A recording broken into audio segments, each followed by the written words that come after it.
BBC বাংলার television অনুষ্ঠান BBC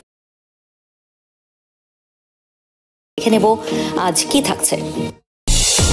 মানবতা বিরোধী অপরাধ, শেখ হাসিনা ও আসাদুজ্জামান খানের বিচার শুরুর নির্দেশ। রাজসাক্ষী সাবেক আইজিপি চৌধুরী আব্দুল্লাহ আল মামুন। মার্কিন শুল্কে দেশের পোশাক শিল্পে বড় ক্ষতির শঙ্কা বিএনপির। বিপর্যয় ঠেকাতে সরকারকে আরও মনোযোগী হওয়ার আহ্বান।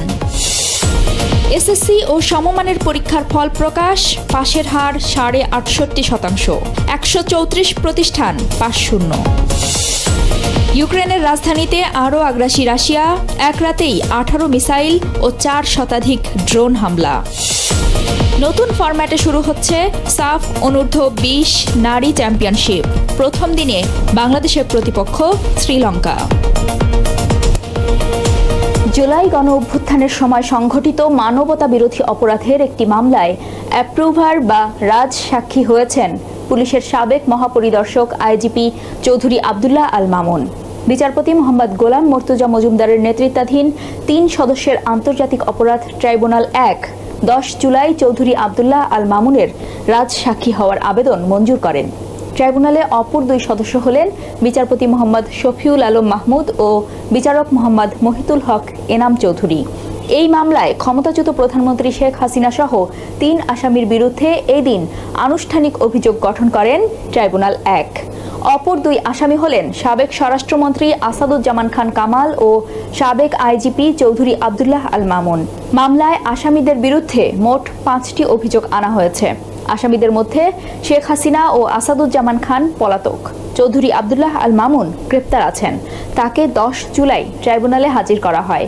শুনানি শেষে চিফ প্রসিকিউটর মোহাম্মদ তাজুল ইসলাম সাংবাদিকদের বলেন, মামলায় আগামী 3 অগাস্ট ওপেনিং স্টেটমেন্ট ও 4 অগাস্ট প্রথম সাক্ষ্য গ্রহণের তারিখ ধার্য করেছেন ট্রাইব্যুনাল 1। মার্কিন 35% শুল্ক আরোপে পোশাক শিল্প শুয়ে পড়বে। 10 জুলাই জাতীয় প্রেস ক্লাবে বিএফইউজে ও ডিইউজে আয়োজিত আলোচনা সভায় অংশ নিয়ে এই মন্তব্য করেন বিএনপির মহাসচিব মির্জা ফখরুল ইসলাম আলমগীর। তিনি জানান, ট্রাম্পের বর্ধিত শুল্কে দেশের অর্থনীতির জন্য বড় সমস্যা তৈরি হবে। সরকারের উচিত মনোযোগ দিয়ে এই বিষয়ে কাজ করা। এই সময় 2025 সালের ডিসেম্বরের মধ্যে নির্বাচনী প্রস্তুতি শেষ করার নির্দেশনা দেওয়ায় প্রধান উপদেষ্টা ডক্টর মোহাম্মদ ইউনূসকে ধন্যবাদ জানিয়ে তিনি বলেন, ডক্টর ইউনূসের এই নির্দেশনা অত্যন্ত ইতিবাচক। এই নির্বাচন যেন অবাধ, নিরপেক্ষ ও সবার কাছে গ্রহণযোগ্য হয়। এর আগে 3 মাস ধরে আলোচনার পর বাংলাদেশ থেকে আমদানি করা পণ্যের উপর 35% শুল্ক নির্ধারণের ঘোষণা দেন মার্কিন প্রেসিডেন্ট ডোনাল্ড ট্রাম্প। গত 7 জুলাই নিজের সামাজিক যোগাযোগ মাধ্যম ট্রুথ সোশ্যালে এই ঘোষণা দেন তিনি। 2025 সালের এসএসসি ও সমমানের পরীক্ষায় পাশ করেছে 13,03,426 জন। ঢাকা শিক্ষা বোর্ডের সভাকক্ষে আয়োজিত সংবাদ সম্মেলনে এই ঘোষণা দেন আন্তঃশিক্ষা বোর্ড সমন্বয় কমিটির সভাপতি ও ঢাকা শিক্ষা বোর্ডের চেয়ারম্যান অধ্যাপক ডক্টর খন্দকার ইহসানুল কবির। তিনি জানান, 2025 সালের এসএসসি ও সমমানের পরীক্ষায় মোট পরীক্ষার্থী ছিলেন 19,28,970 জন। তবে পরীক্ষায় অংশগ্রহণ করে 19,04,086 জন। এর মধ্যে পাশের হার 68.45%, যা 2024 সালের তুলনায় উল্লেখযোগ্যভাবে কম। গত বছর পাশের হার ছিল 83.03%। জিপিএ 5 পাওয়া শিক্ষার্থীর সংখ্যাও কমেছে। এবারে জিপিএ 5 পেয়েছে 1,39,032 জন, যেখানে 2024 সালে এই সংখ্যা ছিল 1,82,129 জন। ইউক্রেনের রাজধানী কিয়েভে আবারও রাতভর ব্যাপক ড্রোন হামলা চালিয়েছে রাশিয়া। ইউক্রেনের স্থানীয় কর্মকর্তারা এই তথ্য জানিয়েছেন। এতে কমপক্ষে 2 জন নিহত ও 13 জন আহত হওয়ার খবর পাওয়া গেছে। এই হামলায় শহরের বিভিন্ন স্থানে আগুন জ্বলছে। কিয়েভের স্থানীয় কর্তৃপক্ষ জানিয়েছে, শহরের কেন্দ্রীয় শেভচেনকেভস্কি এলাকায় একটি আবাসিক ভবনের ছাদে ড্রোনের ধ্বংসাবশেষ পড়েছে। ইউক্রেন জানিয়েছে, এটি ছিল রাশিয়ার সবচেয়ে বড় আকাশপথে হামলা। 728টি ড্রোন ও 13টি ক্রুজ বা ব্যালিস্টিক ক্ষেপণাস্ত্র একাধিক ধাপে দেশের বিভিন্ন শহরে আঘাত হানে। 10 জুলাই ভোরের দিকে কিয়েভের সামরিক প্রশাসন জানায়, শহরের 6টি জেলায় রাশিয়ার ড্রোন হামলা হয়েছে। টেলিগ্রামে দেওয়া এক পোস্টে প্রশাসনের প্রধান তিমুর তকাচেঙ্কো বলেন, আবাসিক ভবন, যানবাহন ও গুদামঘর, অফিস ও অনাবাসিক ভবনে আগুন লেগেছে। 11 জুলাই থেকে শুরু হচ্ছে অনূর্ধ্ব-20 নারী সাফ চ্যাম্পিয়নশিপের দ্বিতীয় সংস্করণ। প্রথম দিনে শ্রীলঙ্কার বিপক্ষে মাঠে নামবে ডিফেন্ডিং চ্যাম্পিয়ন বাংলাদেশ। ম্যাচ শুরু বিকেল ৩টায়। বাংলাদেশ দলের কোচ পিটার বাটলার ও অধিনায়ক আফিদা খন্দকার দুজনই শিরোপা ধরে রাখার প্রত্যাশা করছেন। আসরে অংশ নেওয়া নেপাল, ভুটান ও শ্রীলঙ্কা ৩ দলের কোচই বাংলাদেশকে সমীহ করেছেন। লঙ্কান কোচ শ্রীনাথা কুমারের মতে এই টুর্নামেন্টের ফেভারিট ও শিরোপার দাবিদার লাল সবুজের প্রতিনিধিরা। একসময় দক্ষিণ এশিয়ার নারী ফুটবলে ভারত ও নেপাল শ্রেষ্ঠত্বের জন্য লড়ত। এই টুর্নামেন্টে ভারত না থাকায় বাংলাদেশ নেপাল লড়াই হবে। ব্রাজিলে উৎপাদিত পণ্যের উপর 50% শুল্ক আরোপের পরিকল্পনার কথা জানিয়েছেন মার্কিন প্রেসিডেন্ট ডোনাল্ড ট্রাম্প। এর মধ্য দিয়ে লাতিন আমেরিকার দেশটির সঙ্গে বাণিজ্য যুদ্ধ আরও জোরালো করার ইঙ্গিত দিলেন তিনি। চলতি সপ্তাহে বিশ্বের বিভিন্ন দেশের সরকার প্রধানের কাছে 22টি চিঠি পাঠিয়েছেন প্রেসিডেন্ট ডোনাল্ড ট্রাম্প। এর মধ্যে জাপান, দক্ষিণ কোরিয়া ও শ্রীলঙ্কার মতো গুরুত্বপূর্ণ বাণিজ্য অংশীদার রয়েছে। এইসব চিঠিতে তিনি দেশগুলোর পণ্যের উপর নতুন শুল্ক আরোপের পরিকল্পনার কথা জানান। তিনি জানান, নতুন শুল্ক আগামী 1 আগস্ট থেকে কার্যকর হবে। তবে ব্রাজিলকে পাঠানো বার্তা ছিল অনেক বেশি লক্ষ্যভেদী ও আক্রমণাত্মক। চিঠিতে ট্রাম্প হুঁশিয়ারি দিয়ে বলেন, ব্রাজিল থেকে আমদানি করা পণ্যের উপর আগে ঘোষিত 10% শুল্ক উল্লেখযোগ্য হারে বাড়ানো হবে। গত বছর ব্রাজিলের সঙ্গে বাণিজ্যে যুক্তরাষ্ট্র লাভজনক অবস্থানে ছিল। দেশটি ব্রাজিলে যত পণ্য বিক্রি করেছে তার চেয়ে কম পণ্য আমদানি করেছে। চিঠিতে ট্রাম্প প্রস্তাবিত 50% শুল্ককে প্রয়োজনীয় বলে উল্লেখ করেন। তিনি বলেন, ব্রাজিলের বর্তমান সরকারের গুরুতর অবিচার সংশোধনে এটি জরুরি। চিঠিতে ট্রাম্প অভিযোগ করেন, যুক্তরাষ্ট্রের প্রযুক্তি প্রতিষ্ঠানগুলোর উপর ব্রাজিল আক্রমণ করেছে। ব্রাজিলের ডানপন্থী সাবেক প্রেসিডেন্ট জয়ির বলসোনারোর বিরুদ্ধে রাজনৈতিক প্রতিহিংসামূলক মামলা দেওয়ারও অভিযোগ করেছেন তিনি। ট্রাম্প ব্রাজিলের ডিজিটাল বাণিজ্য নীতির বিরুদ্ধে মার্কিন বাণিজ্য প্রতিনিধিকে দিয়ে একটি 301 তদন্ত শুরু করার নির্দেশ দেবেন বলেও জানান। চলতি সপ্তাহে ব্রাজিলের প্রেসিডেন্ট লুলা দা সিলভা ও ট্রাম্পের মধ্যে বলসোনারোর বিচার নিয়ে বাকবিতণ্ডা হয়। সে সময় লুনা বলেন, বিচারে ব্রাজিল কারো হস্তক্ষেপ মেনে নেবে না। এই ধরনের পদক্ষেপের অর্থ হবে শুল্ক আরোপের জন্য আগে যুক্তরাষ্ট্রের পক্ষ থেকে যেসব প্রতিষ্ঠান আইনি পদ্ধতি ব্যবহার করা হয়েছে সেদিকেই আবার ফিরে যাওয়া। এটি ট্রাম্পের হুমকিকে আরও জোরালো করবে। ভারতে আজ গুরু পূর্ণিমা, গুরুকে শ্রদ্ধা জ্ঞাপনের দিন। শত শত ভক্তের উপস্থিতিতে উজ্জীয়নে মহা আড়ম্বরে পালিত হচ্ছে ঐতিহ্যবাহী বর্ষ আরতি। ভোরবেলায় অনুষ্ঠিত এই পবিত্র আরতিতে ছিল চোখ ধাঁধানো আয়োজন আর গভীর আধ্যাত্মিক আবহ। উজ্জীয়নে ভোর থেকেই জমেছে আধ্যাত্মিক আবহ। গুরু পূর্ণিমার পবিত্র দিনে মহাকালেশ্বর মন্দিরে অনুষ্ঠিত হয়েছে ভস্য আরতি। শত শত ভক্ত সকালবেলায় জড়ো হন এই উৎসবের সাক্ষী হতে। এখানে মহাদেব শিবের বিগ্রহে অর্ঘ্য দেয়া হয় পবিত্র ছাই দিয়ে। এটি শুধু একটি আচার নয়, বরং শিব ভক্তদের কাছে এক গভীর আধ্যাত্মিক অভিজ্ঞতা। ভক্তরা ভৈরবী মন্ত্র, বেদ মন্ত্র ও শিব স্তোত্র পাঠের মধ্য দিয়ে গুরু পূর্ণিমার এই দিনকে আরো তাৎপর্যপূর্ণ করে তোলেন। অনেকে উপবাসে ছিলেন, কেউ কেউ করেছেন বিশেষ পূজা ও প্রার্থনা। লক্ষ্য একটাই, শিবের আশীর্বাদ আর গুরুর করুণায় জীবন চলার শক্তি খুঁজে পাওয়া। মন্দির চত্বর জুড়ে ছিল বর্ণিল সাজসজ্জা, ফুল, প্রদীপ, ধূপ আর ভক্তি সঙ্গীতে মুখরিত হয়ে ওঠে পুরো এলাকা। গুরু পূর্ণিমার বার্তা আর ভস্য আরতির মাহাত্ম্য আবারও প্রমাণিত হয়। উজ্জীয়ন শুধু একটি জায়গা নয়, বরং বিশ্বাস আর ভক্তির এক অনন্য কেন্দ্র। জিহাদুল ইসলাম, নাগরিক। ডোনাল্ড ট্রাম্পের নামে নোবেল শান্তি পুরস্কারের দাবিতে সরব হয়েছে একাধিক দেশের নেতা। ট্রাম্প নিজেও বারবার বলছেন তিনি কয়েকটি যুদ্ধ বন্ধ করেছেন, তাকে যেন নোবেল পুরস্কার দেয়া হয়। তবে বিশ্লেষকরা বলছেন তালিকায় থাকা অন্যদের তুলনায় ট্রাম্পের জয়ের সম্ভাবনা অনেকটাই ক্ষীণ। ডোনাল্ড ট্রাম্পের নোবেল শান্তি পুরস্কার পাওয়ার সম্ভাবনা নিয়ে শুরু হয়েছে জোর আলোচনা। ভারত পাকিস্তানের সম্ভাব্য যুদ্ধ থামানোয় তাকে শান্তির দূত বলছে পাকিস্তান। ইসরায়েল ইরানের সাম্প্রতিক যুদ্ধবিরতিতে যুক্তরাষ্ট্রের ভূমিকার প্রশংসা করেছেন অনেকেই। ইসরায়েলি প্রধানমন্ত্রী নেতানিয়াহু, পাক সেনা প্রধান আসিম মুনির সবাই চাচ্ছেন ট্রাম্প যেন পান নোবেল শান্তি পুরস্কার। মনোনয়ন চিঠি দিয়েছেন মার্কিন আইন প্রণেতা বার্ডি কার্টারও। ট্রাম্প নিজেও দাবি করছেন তিনি একাধিক যুদ্ধ বন্ধ করেছেন। তবে বিশ্লেষকরা বলছেন এসব দাবির বাইরেও আছে বাস্তবতা। ফিলিস্তিনে চলমান ইসরায়েলি অভিযানেও মার্কিন সমর্থন রয়েছে। অন্যদিকে মনোনয়ন জমার সময়সীমা পেরিয়ে গেছে জানুয়ারির শেষে। এখন শুধুমাত্র নোবেল কমিটির সদস্যরাই নতুন নাম বিবেচনায় আনতে পারেন। বিভিন্ন আন্তর্জাতিক বেটিং সাইটে ট্রাম্পের সম্ভাবনা মাত্র 10 থেকে 15%। তুলনায় এগিয়ে আছেন ইউক্রেন যুদ্ধবিরতি মাত্র 10 থেকে 15%। তুলনায় এগিয়ে আছেন ইউক্রেন যুদ্ধবিরতি অর্থনীতিবিদ ইউলিয়া নাভালনিয়া, জাতিসংঘ মহাসচিব অ্যান্টনিও গুতেরেস এবং UNRW এর প্রধান ফিলিপ লাজারিনি। অনেকেই আগে ট্রাম্পের পক্ষে ছিলেন, এখন তারও মত পাল্টাচ্ছেন। নোবেল শান্তি পুরস্কারে মনোনয়ন পাওয়ার মতো যোগ্যতা অনেকেরই থাকলেও জেতার সম্ভাবনা একেবারেই কম, এমনটাই বলছেন বিশ্লেষকরা। এরপরও ট্রাম্প যদি নোবেল জেতেন তাহলে Theodore Roosevelt, Woodrow Wilson, Jimmy Carter ও বারাক ওবামার পর তালিকার 5ম মার্কিন প্রেসিডেন্ট হবেন তিনি। ইফাত আরা মিথিলা, নাগরিক। লাইবেরিয়ার রাষ্ট্রভাষা ইংরেজি, এটি হয়তো জানা ছিল না যুক্তরাষ্ট্রের প্রেসিডেন্ট ডোনাল্ড ট্রাম্পের। হোয়াইট হাউসে এক বৈঠকে লাইবেরিয়ার প্রেসিডেন্টকে ইংরেজি বলতে শুনে বিস্মিত ট্রাম্প প্রশ্ন করেন, এত ভালো ইংরেজি শিখলেন কোথায়? বিষয়টি ঘিরে শুরু হয়েছে সমালোচনা। Thank you very much everybody for being with us.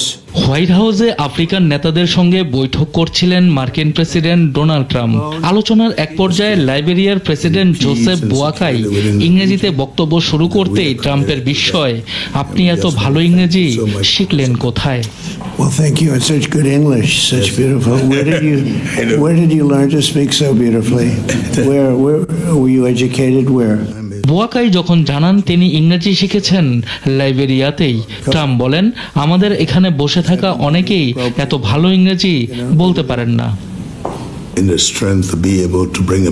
লাইবেরিয়ার president এই কথায় হেসে ফেললেও বিষয়টি ঘিরে বিতর্ক ছড়িয়েছে আন্তর্জাতিক অঙ্গনে, কারণ লাইবেরিয়ার রাষ্ট্রভাষাই ইংরেজি, যা ট্রাম্প জানতেনই না। 1822 সালে যুক্তরাষ্ট্র থেকে স্বাধীনতা পায় লাইবেরিয়া। যুক্তরাষ্ট্রের দাসপ্রথা বিলোপের পর আফ্রিকান আমেরিকানদের জন্যই গড়ে ওঠে দেশটি। সেই থেকেই ইংরেজিকে রাষ্ট্রভাষা হিসেবে গ্রহণ করে লাইবেরিয়া। বোয়াকাইয়ের বৈঠকে ট্রাম্প বলেন, যুক্তরাষ্ট্রের আমেরিকাকে আবার মহান করার নীতিকে তারা সমর্থন করেন। আর ঠিক পরেই ট্রাম্প মন্তব্য করেন তার ভাষা জ্ঞান নিয়ে। ট্রাম্পের কথায় ক্ষুব্ধ প্রতিক্রিয়া জানিয়েছেন অনেক আফ্রিকান নাগরিক। লাইবেরিয়ার যুবনেতা আর্চি টামেল হ্যারিস বলেন, এটা প্রশংসা নয়, বরং এতে বোঝা যায় ট্রাম্প আফ্রিকানদের অজ্ঞ ও অশিক্ষিত ভাবেন। দক্ষিণ আফ্রিকার রাজনীতিবিদ ভেরোনিকা মেন্টের মতে বোয়াকাইয়ের উচিত ছিল সে মুহূর্তেই বৈঠক ছেড়ে বেরিয়ে যাওয়া। এই ঘটনা ট্রাম্পের আফ্রিকান নীতির আরো একটি বিতর্কিত অধ্যায় হয়ে থাকছে, যেখানে ভাষা নয়, প্রশ্ন উঠেছে দৃষ্টিভঙ্গির। সানি আহমেদ, নাগরিক। ফিলিস্তিনিদের মানবাধিকার পরিস্থিতি নিয়ে কাজ করা জাতিসংঘের শীর্ষস্থানীয় কর্মকর্তা ফ্রান্সেসকা আলবেনিজের বিরুদ্ধে নিষেধাজ্ঞা আরোপ করেছে যুক্তরাষ্ট্র। বুধবার এক বিবৃতিতে এই তথ্য জানিয়েছে মার্কিন পররাষ্ট্রমন্ত্রী মার্কো রুবিও। আলবানিজ যুক্তরাষ্ট্র ইসরায়েলের বিরুদ্ধে রাজনৈতিক ও অর্থনৈতিক যুদ্ধ চালাচ্ছেন বলে অভিযোগ করেন তিনি। সামাজিক যোগাযোগ মাধ্যম এক্সে দেয়া এক পোস্টে লিখেছেন রুবিও, মার্কিন ও ইসরায়েলি কর্মকর্তা, কোম্পানি ও নির্বাহীদের বিরুদ্ধে আন্তর্জাতিক ফৌজদারি আদালতকে পদক্ষেপ গ্রহণে উৎসাহিত করছেন তিনি। এই অবৈধ লজ্জাজনক প্রচেষ্টার কারণেই তার উপর এই নিষেধাজ্ঞা আরোপ করা হয়েছে। যুক্তরাষ্ট্রের প্রেসিডেন্ট ডোনাল্ড ট্রাম্পকে শান্তিতে নোবেল পুরস্কারের জন্য সুপারিশ করেছেন ইসরায়েলের প্রধানমন্ত্রী বেনিয়ামিন নেতানিয়াহু। জনশ্রুতি অনুযায়ী ট্রাম্পেরও দীর্ঘদিনের ইচ্ছে শান্তিতে নোবেল পাওয়া। শুধু ইসরায়েল নয়, পাকিস্তানও গত জুনে ট্রাম্পকে নোবেল পুরস্কারের জন্য সুপারিশের কথা জানায়, কারণ এর আগে মে মাসে ভারত ও পাকিস্তানের মধ্যে যুদ্ধবিরতি আলোচনায় সহায়তা করেন ট্রাম্প। অবশ্য এরপরই ইরানের পারমাণবিক স্থাপনায় যুক্তরাষ্ট্রের বোমা হামলা নিয়ে ব্যাপক সমালোচনা হয়। ট্রাম্প নোবেল পুরস্কার পেলে সেটা নিয়ে বিতর্ক হবে নিশ্চিত, তবে তা নতুন কিছু না। অতীতেও বহুবার এই পুরস্কার বিতর্কের মুখে পড়েছে।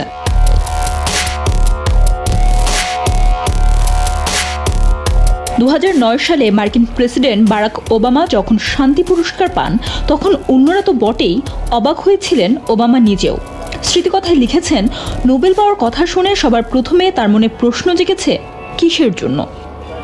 প্রেসিডেন্ট হিসেবে শপথ নেয়ার মাত্র 9 মাসের মাথায় তিনি এই পুরস্কার পান। আরও মজার বিষয় হলো, ওবামার দায়িত্ব নেওয়ার ঠিক 12তম দিন ছিল পুরস্কারের জন্য মনোনয়ন জমা দেওয়ার শেষ দিন। ওবামার 2 মেয়াদে মার্কিন বাহিনী আফগানিস্তান, ইরাক ও সিরিয়ার সঙ্গে যুদ্ধরত ছিল। পরবর্তী সময়ে কমিটি এই সিদ্ধান্ত নিয়ে অনুশোচনা করেছে বলে বিবিসিকে জানান নোবেল ইনস্টিটিউটের সাবেক পরিচালক গের লুন্ডেস্টাড। 1973 সালে তৎকালীন মার্কিন পররাষ্ট্রমন্ত্রী হেনরি কিসিঞ্জার শান্তিতে নোবেল পুরস্কার পান। তাকে ভিয়েতনামে যুদ্ধবিরতির আলোচনায় ভূমিকা রাখার জন্য কৃতিত্ব দেওয়া হয়। তবে কম্বোডিয়ায় গোপন বোমা হামলা ও দক্ষিণ আমেরিকার স্বৈরশাসকদের সমর্থনের কারণে তার নোবেল প্রাপ্তি বিতর্কের মুখে পড়ে। নিউ ইয়র্ক টাইমস একে নোবেল ওয়ার প্রাইজ বলে স্যাটায়ারও করেছিল। 1991 সালে নোবেল শান্তি পুরস্কার পান অং সান সুচি। তবে 20 বছর পর তিনি ক্ষমতায় এলে রোহিঙ্গা মুসলিমদের বিরুদ্ধে গণহত্যার অভিযোগে সমালোচনার মুখে পড়েন তিনি। অনেকে তার পুরস্কার বাতিলের দাবিও জানায়, যদিও নোবেল পুরস্কারের নিয়ম অনুযায়ী তা সম্ভব নয়।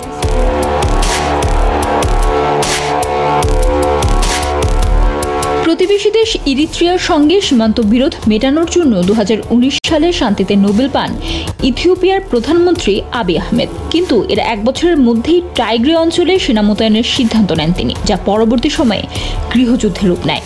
এতে বহু মানুষ প্রাণ হারান, লাখ লাখ মানুষ খাদ্য, ওষুধ ও অন্যান্য সেবা থেকে বঞ্চিত হন। স্বাভাবিকভাবেই আবির নোবেল পাওয়া নিয়ে দেখা দেয় বিতর্ক।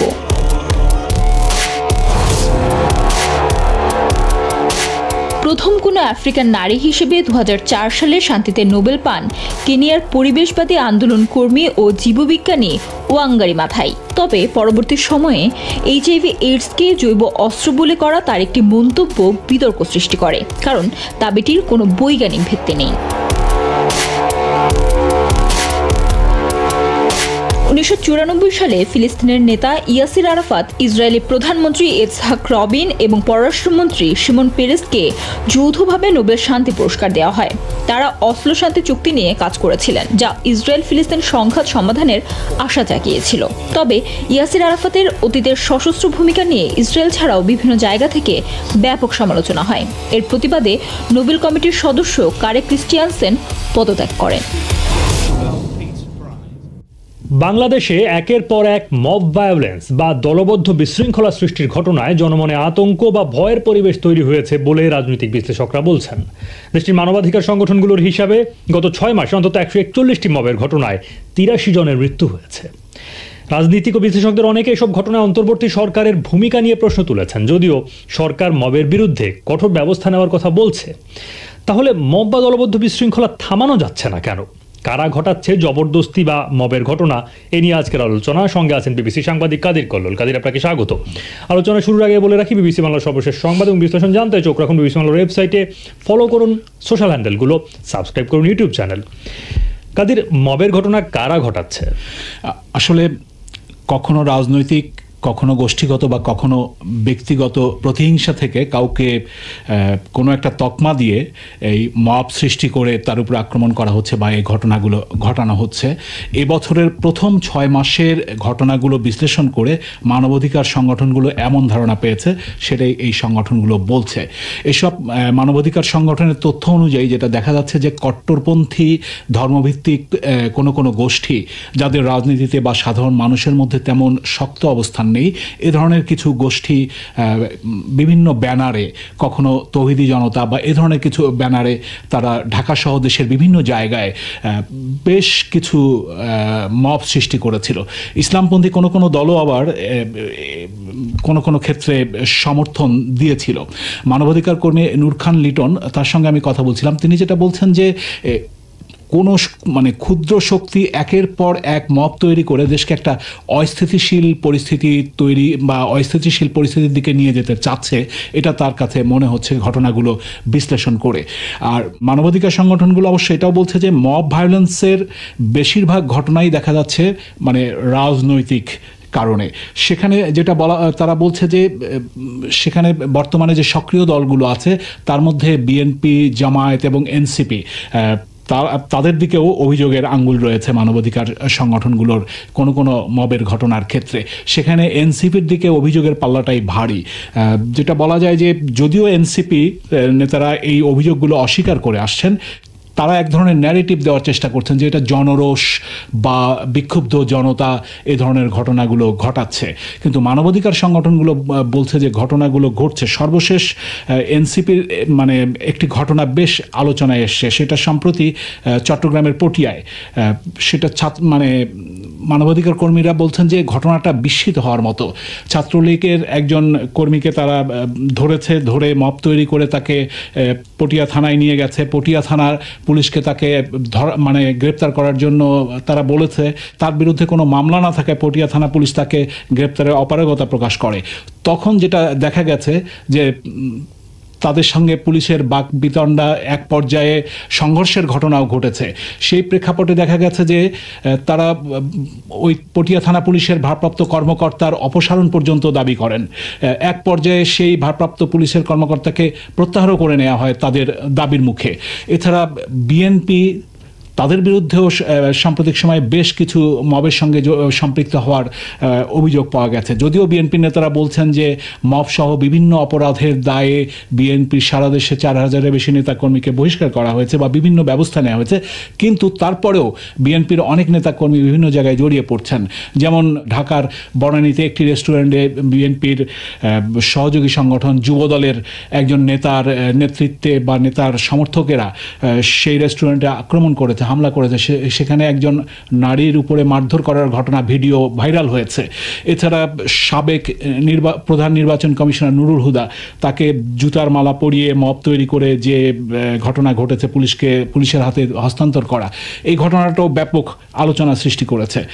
জামায়াতে ইসলামীও বিরুদ্ধেও কিন্তু অভিযোগের আঙ্গুল আছে। যেমন চট্টগ্রাম বিশ্ববিদ্যালয়ে একজন শিক্ষকের বিরুদ্ধে মব তৈরির যে অভিযোগ এসেছে, সেখানে ছাত্র শিবিরের বিরুদ্ধে অভিযোগ রয়েছে। ফলে একদিকে ব্যক্তিগত প্রতিহিংসা, গোষ্ঠীগত প্রতিহিংসা, সেগুলো যেমন রয়েছে, রাজনৈতিক সুবিধা নেওয়া বা রাজনৈতিক স্বার্থ হাসিলের চেষ্টা, সেই বিষয়গুলোও রয়েছে। মানবাধিকার সংগঠনগুলোর যে তথ্য, সেগুলো বিশ্লেষণ করে এ ধরনের বিষয়গুলোই পাওয়া যাচ্ছে। এখন মব থামানো যাচ্ছে না কেন? বড় অভিযোগ হচ্ছে যে মবের ঘটনাগুলোর ক্ষেত্রে সরকার সেভাবে ব্যবস্থা নিচ্ছে না। গত ফেব্রুয়ারি মাসে যখন বুলডোজার মিছিলের ডাক দিয়ে ঢাকাসহ মানে দেশের বিভিন্ন জায়গায় ক্ষমতাচ্যুত আওয়ামী লীগের নেতাদের বাড়িঘর বা বিভিন্ন স্থাপনায় 2 দিন ধরে হামলা করা হয়েছে, সেখানে কিন্তু সরকারের নীরবতা ছিল লক্ষণীয়। মানবাধিকার সংগঠনগুলো বলছে যে যেহেতু সরকারের ভূমিকা সেরকম সরব ছিল না, সরকার যেহেতু ব্যবস্থা নিচ্ছে সেটা দৃশ্যমান হয়নি, সে কারণে সরকারের প্রচ্ছন্ন সায় আছে বা প্রচ্ছন্ন সমর্থন আছে এই ঘটনাগুলোর ক্ষেত্রে, এ ধরনের একটা ধারণা মানুষের মধ্যেও তৈরি হয়েছে। এই বিষয়টা তো রয়েছে। এছাড়া যেহেতু রাজনৈতিক প্রতিহিংসার বিষয় আছে, রাজনৈতিক দলগুলো তারা কঠোর ব্যবস্থা নেওয়ার কথা বলছে বা ব্যবস্থা নেবে বলছে। যেমন বিএনপি মহাসচিব মির্জা ফখরুল ইসলাম আলমগীর, তার সঙ্গে কথা বলছিলাম, তিনি যেটা বলছেন যে তারা মবের বিরুদ্ধে তাদের অবস্থান, কিন্তু তারপরেও বিএনপির অনেক নেতাকর্মীও অনেক জায়গায় জড়িয়েছেন। রাজনৈতিকভাবেও যখন ঘটনাগুলো নেওয়া মানে স্বার্থ হাসিলের সুযোগ নেওয়ার বিষয়গুলো আসে, তখন এটা থামানো যাচ্ছে না। মানে রাজনৈতিক বিশ্লেষক লেখক মহিউদ্দিন আহমদ, তিনি যেটা বলছেন যে তিনি মনে করেন যে সরকার, অন্যদিকে রাজনৈতিক দলগুলো, তারা অনেক বড় বড় কথা বলছে যে মব বিরুদ্ধে তারা কঠোর ব্যবস্থা নেবে। স্বরাষ্ট্র উপদেষ্টা তিনি নিজেও সাম্প্রতিক সময়ে বলেছেন যে মব মানে যারা জড়িত তাদের বিরুদ্ধে ব্যবস্থা নেওয়া হচ্ছে, তাদেরকে গ্রেপ্তার করা হচ্ছে। কিন্তু এগুলো আসলে মাঠে কতটা কার্যকর ভূমিকা রাখছে, মানুষের কতটা আস্থা যোগাতে পারছে সেই জায়গাটায়, সেটার মানে সেই জায়গায় ঘাটতি আছে বলে বিশ্লেষকরা মনে করছেন। মহিউদ্দিন আহমেদও যেটা বলছেন, সে কারণেই এটা থামানো যাচ্ছে না। এই জায়গাটাতে আরও শক্ত অবস্থান দরকার এখন যে সংশ্লিষ্ট পক্ষগুলো আছে তাদের। আচ্ছা, রাজনৈতিক দলগুলোর অবস্থান কি, তারা কি বলছে? রাজনৈতিক দলগুলো বিভিন্ন ন্যারেটিভ দেওয়ার একটা চেষ্টা আছে রাজনৈতিক দলগুলোর দিক থেকে, যেটা হচ্ছে যে এখন সক্রিয় যে দলগুলো আছে তার মধ্যে প্রভাবশালী যে দলগুলো, যেগুলো আমি বললাম যে বিএনপি, জামায়াত ইসলামী, এনসিপি বা জাতীয় নাগরিক পার্টি, তাদের দিক থেকে কখনো এটা জনরোষ, কখনো বিক্ষুব্ধ জনতা, এক ধরনের ন্যারেটিভ দেওয়ার চেষ্টা আছে, যেটা বিশ্লেষকরা বলছেন যে এই চেষ্টাটার কারণে তারা যতই কঠোর অবস্থান নেওয়ার কথা বলুক, যখন এই ধরনের নানান ধরনের ন্যারেটিভ দেওয়া হচ্ছে তখন এটা থামছে না, এই বিষয়টা থাকছেই। বিএনপির নেতাদের মধ্যে তাদের সাথে কথা বলে যেটা মনে হয়েছে, তারা বলতে চাচ্ছেন যে তারা এটা গ্রহণ করছেন না, কিন্তু আবার তাদের অনেকে এটাও বলছেন যে মানে ক্ষমতাচ্যুত আওয়ামী লীগের গত 15.5 বছরে মানে রাজনৈতিক দলগুলোর অনেকে নির্যাতিত হয়েছেন, সাধারণ মানুষ অনেকে নির্যাতিত হয়েছেন, তাদের এক ধরনের ক্ষোভ আছে, সেই ক্ষোভ থেকে অনেক ঘটনা ঘটছে, সেটাকে সামাল দেওয়া যাচ্ছে না। জামায়াত ইসলামীও কিন্তু একই ধরনের বক্তব্য দিচ্ছে। এই জায়গাটাতে শুরু কিন্তু একই রকম। জামায়াত ইসলামের জ্যেষ্ঠ নায়েবে আমির সৈয়দ আবদুল্লাহ মোহাম্মদ তায়েব, তার সঙ্গে বলছেন, তিনিও যেটা বলছেন যে তারাও মবের বিপক্ষে, কিন্তু তিনিও মনে করেন যে মানুষের মধ্যে ক্ষোভ আছে, সেই ক্ষোভ থেকে ক্ষোভের বহিঃপ্রকাশ ঘটছে এই মবের ঘটনাগুলোর মাধ্যমে। এনসিপির জ্যেষ্ঠ যুগ্ম আহ্বায়ক আরিফুল ইসলাম আদিব, তিনিও একই রকম কথা বলছেন। তিনি বলছেন যে মবের ঘটনা কিছু আছে, কিন্তু বেশিরভাগ ঘটনার ক্ষেত্রেই ক্ষোভ থেকে মানুষ করছে, এবং তার যেটা দাবি সেটা হচ্ছে যে স্থানীয়ভাবে হচ্ছে, একক কোনো গোষ্ঠী সবগুলো মব ঘটাচ্ছে এরকম না, বা পরিকল্পিতভাবে ঘটাচ্ছে এরকমটা তিনি মনে করছেন না। ফলে রাজনৈতিক দলগুলোর দিক থেকে ভিন্ন ভিন্ন ন্যারেটিভ আছে। আবার এই দলগুলোর বাইরে যদি যাই, আমি বামপন্থী দলগুলোর অনেকের সাথে কথা বলছি, তাদের মধ্যে কমিউনিস্ট পার্টির সাধারণ সম্পাদক রুহিন হোসেন প্রিন্স, তার সঙ্গে কথা বলছিলাম, তিনি যেটা বলছেন যে তিনি মনে করেন যে সরকার যদি না চায় তাহলে এ ধরনের মব হতে পারে না। তিনি মনে করেন এই জায়গায় সরকারের ভূমিকা নিয়েই প্রশ্ন আছে। বিশ্লেষকদের অনেকেও কিন্তু এই একইভাবে বলছেন যে আসলে যখন রাষ্ট্র বা সরকার চাইবে না, তখন মানে মব তৈরি করা বেশ কঠিন হয়ে দাঁড়ায়। সেখানে কোনো ঘাটতি আছে কিনা সেটা তারা প্রশ্ন তুলছেন। আচ্ছা কাদির, অনেক ধন্যবাদ আপনাকে আজকের আলোচনায় যোগ দেওয়ার জন্য। দর্শক, আপনারা যারা যুক্ত ছিলেন, আপনাদের